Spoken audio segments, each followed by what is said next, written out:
Spontaneous speaking video 39. Yo, how y'all doing? Today I'm actually going to be talking about The Lion King. And as you can see in the title, I'm actually going to be rehashing on a blog article that I've written before, and you guys can check it out.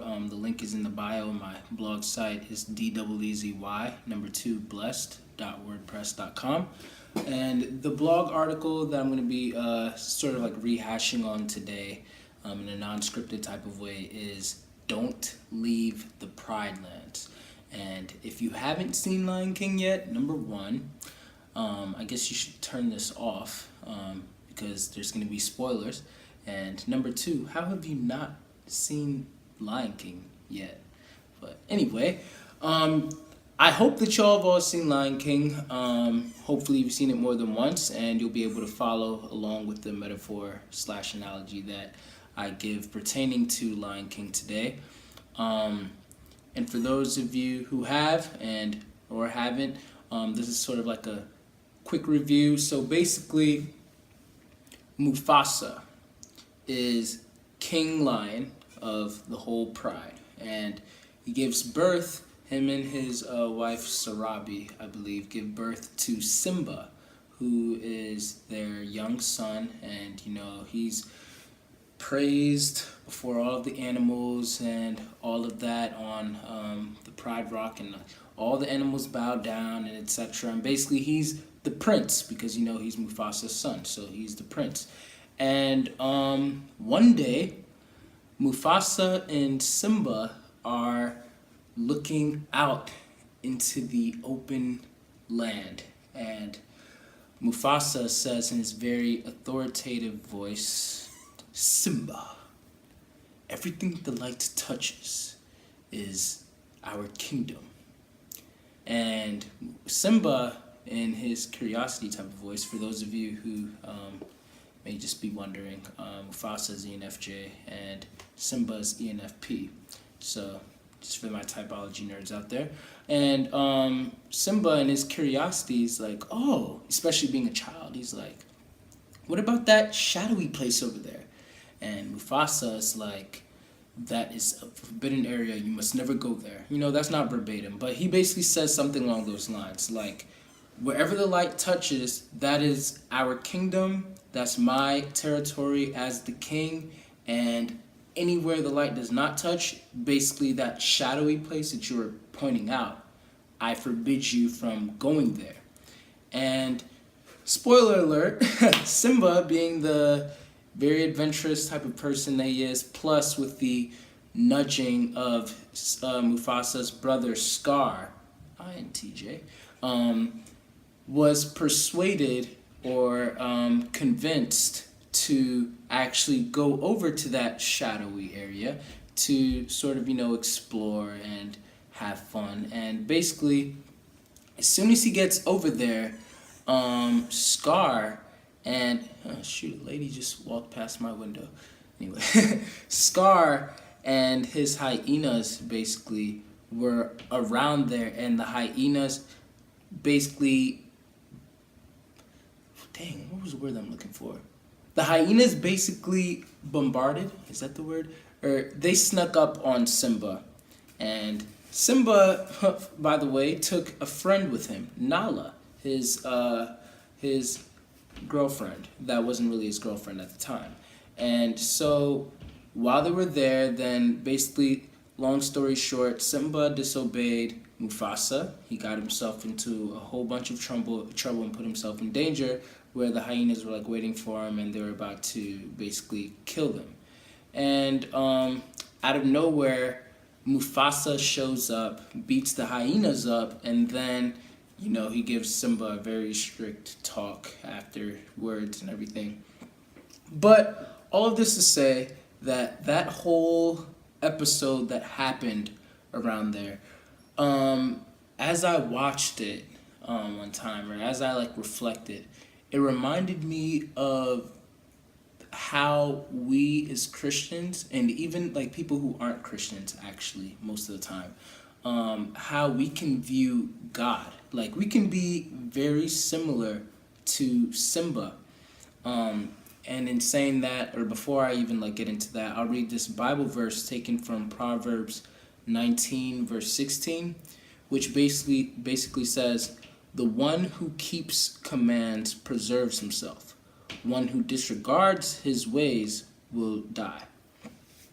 And I believe that that's very self-explanatory, but using this metaphor with Simba and Mufasa, when Mufasa told Simba not to leave the Pride Lands and not to go into that shadowy area, then Simba instinctively thought that Mufasa was trying to keep him from having fun.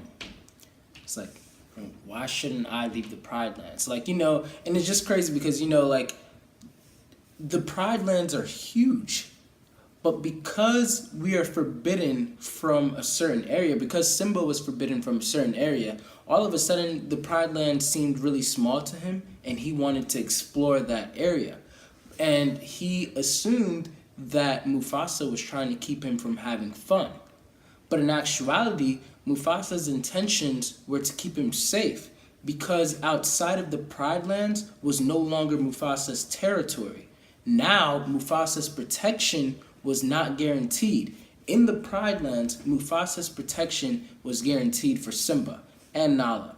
But outside of the Pride Lands, now that's no longer, Mufasa is no longer king over there. He's no longer ruling in that area. So basically whatever happens, whatever, everything goes in that, outside of the boundaries of the Pride Lands. And Simba was lucky that point that Mufasa was able to actually be there to rescue him and Nala. But just like I said, it's not guaranteed that Mufasa would have been able to save him. He was lucky at that point. And a lot of us get lucky oftentimes when we leave the Pride Lands of what God has instructed us to do. And we believe that God is restricting us from having fun. But in actuality, God put those commandments there not to be a fence for us to be contained in this sort of boring world, but as guardrails so that we could be protected. Because outside of that fence, outside of those guardrails is a cliff, and his protection is not guaranteed outside of there. That doesn't mean that he won't be able to protect us, because obviously, us being humans, we do venture off like Simba, either purposely or unintentionally sometimes, and he has to go out and protect us from the hyenas, demons, and Scar, the devil. But yeah, as I was looking back and I was just reflecting, I remember even when I first became a Christian, I talked to my dad and I was like, "Dad, so this mean that I have to stop watching everything that basically does not explicitly talk about God? Does this mean I have to stop listening to certain music that doesn't say Jesus rocks and stuff like that?" And my dad laughed at me because I'm basically thinking about all of these rules and everything, and even more so, I used to look at the 10 Commandments, for example, and wonder why did God put 10 rules to keep us from having fun and everything. And now that I look back and I actually do observe those commandments more, obviously I'm probably thinking of one or two that could have been likely for. Because if you think about it, who really does want to be lied to? Who really does want to be stolen from? Who actually has fun being killed or having their loved ones be killed? Or killing people? That's not fun.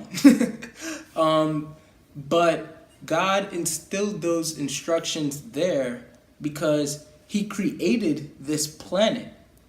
And when he created this planet, when he created us, he knew the best ways that it would be able to operate. And so because he knew the best ways that it could operate, then he gave us this instruction manual, the Bible. Got in a case right now, but Oh, fun fact. The Bible is illegal in 52 countries and restricted in 38 nations and hostile in 14 areas. So, yeah, just a quick fun fact over there. But yeah, God did not give us this rule book, the Ten Commandments, to keep us from having fun. Just like Mufasa did not tell Simba not to leave the Pride Lands to keep him from having fun. But it's because God's protection is not guaranteed outside of his direction. And so when God instructs us things like don't steal, do not commit murder, avoid getting drunk, don't have sex before marriage, don't lie to people, stuff like that. God is not trying to say, here's a rule book and just abide by these or whatever, but he's saying like, yo, I know that you're going to have these urges. Hopefully you don't have the urge to like kill people and stuff, but he's saying like, I know that you're going to be having these urges to like do stuff, and being a human, being sinful, you're all going to do certain sins every once in a while, but these are the things that I really highly would love for you to just not do. Not because I'm trying to forbid you from having fun. I want to make that really clear. Christianity is not it's a misconception to believe that Christianity is created to keep us from having fun. That God is just this behavior police up there that has this like little checkbook, and he's like, Denzel, he watched porn the other day. Gotta write that down. Oh shoot, look at Maya. She had sex with that guy. Like, it's not like that. Like, if anything, whenever we do wrong, then God is like, oh man. Not in like he is disappointed, but it's more of like he's sad because he knows the dangers that come with those sins. And so, all in all, because God loves us way more than even Mufasa loved Simba, then God instructs us in a way that keeps us from straying away from his protection. I hope that makes sense. So yeah, just to make sure I'm not forgetting anything, check out the notes real quick.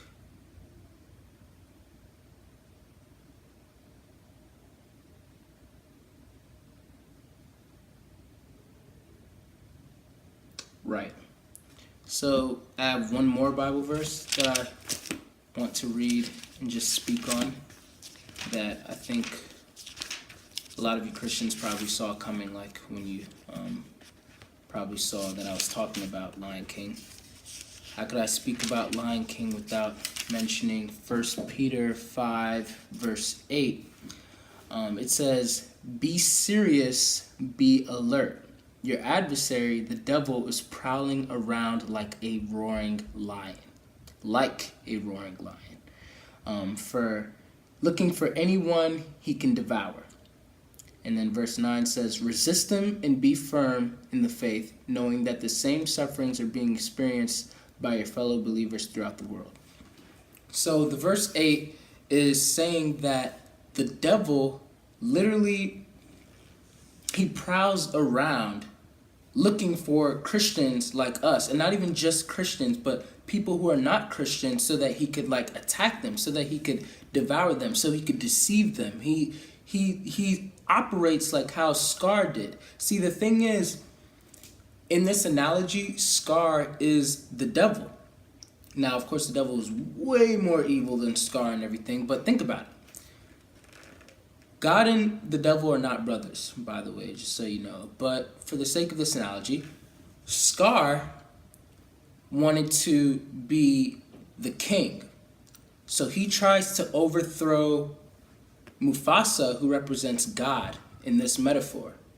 And then he even tries to kill Mufasa's son, who represents, I guess, Jesus in this metaphor. Now, like I said, it's not the perfect metaphor because obviously Jesus would not have gone out of the boundaries or whatever. But yeah, he tries to kill Simba as well so that he can become king.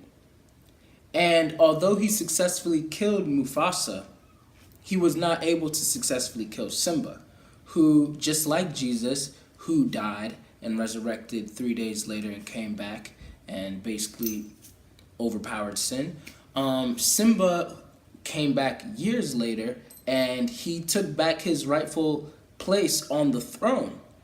And the thing is, Scar, because he wants so badly to be the king, because he wants things to run in the way that he wills, then he basically does anything possible to deceive us. He deceived Simba into basically starting that stampede. He deceived Simba into, run away, Simba, run away and never come back. You know, and it's like, then afterwards he told the hyenas to go kill him. And it's like, dang, that's crazy. But you know, Scar was doing anything in his power to become the king. Obviously, when he did become king, he did not make a great king. And this can be likened to Lucifer, who was in heaven once upon a time with God. And while he was up in heaven with God and everything, and, you know, angels and all that, he was a great angel. He was the angel of music. And next thing you know, he tried to overthrow God's throne. He thought, you know what? I think I'm pretty lit. I think I could run things better than God ever could run things. And so he all of a sudden got 1/3 of the angels to basically form a mutiny against God. And God did not even lift a finger. Unlike Mufasa, who was betrayed, you know, inferior to Ti. Like, he did not see it coming and all of that. He actually thought that Scar had his best interest at mind and everything. God knew everything that was going to happen, and God did not lift a finger at all. He had the angels fight for him, and they completely just banished Satan, Lucifer, who then became Satan, to like outside of heaven, along with the 1/3 of the angels that then became demons. And so all of this to say, like I said, this is a spontaneous speaking video, so it's like I'm trying to rush to keep in time, but I'm also trying to give you all the information, but I try to restrain from editing. You guys try it one day. You guys can read a way more structured and organized version of this in the blog article that I wrote. Like I said, I'll provide the link in the description, and I really encourage you guys to read it. But my whole message for today is that we should understand that God not only knows what's best for us, but wants what's best for us. In Proverbs 3:5-6, it says that, it says, trust in the Lord God with all your heart and lean not on your own understanding. Acknowledge him in all of your ways and he'll direct your path. Basically that's saying that, and even in Isaiah, it says that God's thoughts are way more, like, exponentially greater than ours. And so God knows what he's doing. We just need to trust him. And why would you want to live a life where you are the ultimate God in your life? Like, you are the ultimate knowledge. You are the ultimate wisdom. That's when you then have the people who are like, oh my gosh, you know, I don't really know, like, if I'm making the right decision with this person, if I, I'm gonna marry the right one, or if I really should have this job or whatever, you know, like, and you're stressing and having anxiety about your future, as opposed to somebody who has put their faith in God, a higher power, who has, like, their best interest at heart, and he also has foreknowledge and omniscience. He's omnipotent and omnipresent. Like, he's just so powerful. Like, once you have that type of mindset about God, then it's like, you know what? I honestly don't really know what's to come in the future, but I know that I've given God exactly what I can do best to work with. And if it happens, and that means that God, like, worked it out, and that it's for me. But if it doesn't happen, then, well, I guess that just means that God has better. And it's just so much more peaceful and relaxing to be able to relax in God's direction and instruction, and knowing like how much He loves you and everything. So, yeah. I hope that you guys understand, and I highly encourage you to read the blog. I also encourage you to check out my video on You Were Made for This, where I go a little bit deeper, and check out my blog site. I talk a lot more about like why certain things are wrong. You know, like a lot of people don't understand why sex before marriage is dangerous. And you know, the like how, just like I said, like it's in a form trying to protect us. And I didn't want to go too deep into that or deep into it at all in this video. I might do so in another video in the future. But check out my blog site. I literally have an article on there called Sex, where I go into really deep detail about why God has forbidden us from having sex before marriage. And for those of you who may have already had sex before marriage, you know, that doesn't mean that, you know, God all of a sudden like hates you or anything. But just keep in mind, and I guess I'll end off with this quote, that Jesus, God, will always forgive you. But it would be very foolish of any of us to intentionally dirty our clothes just because we know that the laundromat is open 24/7. Done.